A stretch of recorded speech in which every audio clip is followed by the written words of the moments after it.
Artist ಪ್ರತಿಭಾ ಅಂತ. So Karnataka women photographer welfare association president.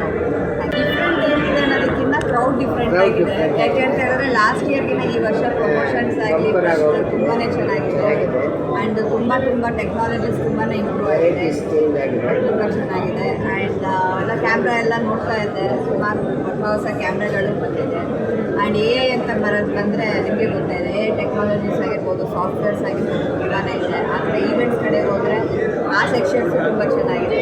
ಹೊಸದಾಗಿ ಏನು ಮಾಡಿದ್ದೀರಾ ಸರಿ ಕ್ಯಾಮ್ರಾಸ್ದಲ್ಲಿ ಬೇರೆ ಇದರಲ್ಲಿ ಈವೆಂಟ್ ವೈಸು ಬೇರೆ ಏನಾದರೂ ಚೇಂಜ್ ಮಾಡಿದ್ದೀರಾ? ಚೇಂಜ್ ಅಂತ ಹೇಳಿದ್ರೆ ಅದೇ ನಾನು ಯೂಶಲಿ ಕೆನಾನ್ ಯೂಸರ್ ಆಗಿರೋದ್ರಿಂದ ಸೊ ಇವಾಗ ಅವ್ರದ್ದು ಬೇರೆ ಬೇರೆ ಲೇಟೆಸ್ಟ್ ಎಲ್ಲ ಸೋನಿ ಹೋಗಿದ್ದಾರೆ. ಸೋನಿ ಬಂದು ಇವಾಗ ನೆಕ್ಸ್ಟ್ ಆಗಸ್ಟಲ್ಲಿ ಲಾಂಚ್ ಇದೆ. ಸೊ ಸೋನಿ R6 ಇದೆ, ಅದು ಲಾಂಚ್ ಇನ್ನೂ ಆಗಿಲ್ಲ, ಲಾಂಚ್ ಆಗ್ತಾ ಇದೆ. ಇನ್ನೇನು ಮೇಡಮ್? ಗೀತಾ ಅಂತ ವುಮೆನ್ಸ್ ಫೋಟೋಗ್ರಫಿ ಅಸೋಸಿಯೇಷನ್ ಸೆಕ್ರೆಟರಿ. ನಮ್ಮದು 2019 ಇನಾಗ್ರೇಷನ್ ಆಗಿದೆ, ಬಳಿಸಲ್ ಎಕ್ಸಿಬಿಷನಲ್ಲಿ ನಮ್ಮದು ಇನಾಗ್ರೇಷನ್ ಆಗಿತ್ತು.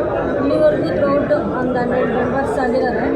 ಆಲ್ಮೋಸ್ಟ್ ವರ್ಕ್ಶಾಪ್ಸು ಅದನ್ನು ಮಾಡ್ತಾಯಿದ್ವಿ. ಇನ್ನು ಮುಂದೆ ಆ್ಯಕ್ಚುಲಿ ನಾವು ಗೌರ್ಮೆಂಟಿಗೆ ಅಪ್ರೋಚ್ ಮಾಡಿದ್ವಿ. ಅವರು ಥ್ರೂಔಟ್ ಒಂದು 150 ಮೆಂಬರ್ಸ್, ಒಂದು 100 ಮೇಲೆ ಆದರೆ ನಿಮ್ಗೆ ಏನಾದರೂ ಬೆನಿಫಿಟ್ ಮಾಡಿಕೊಡ್ತೀವಿ ಅಂತ ಹೇಳಿದ್ದಾರೆ.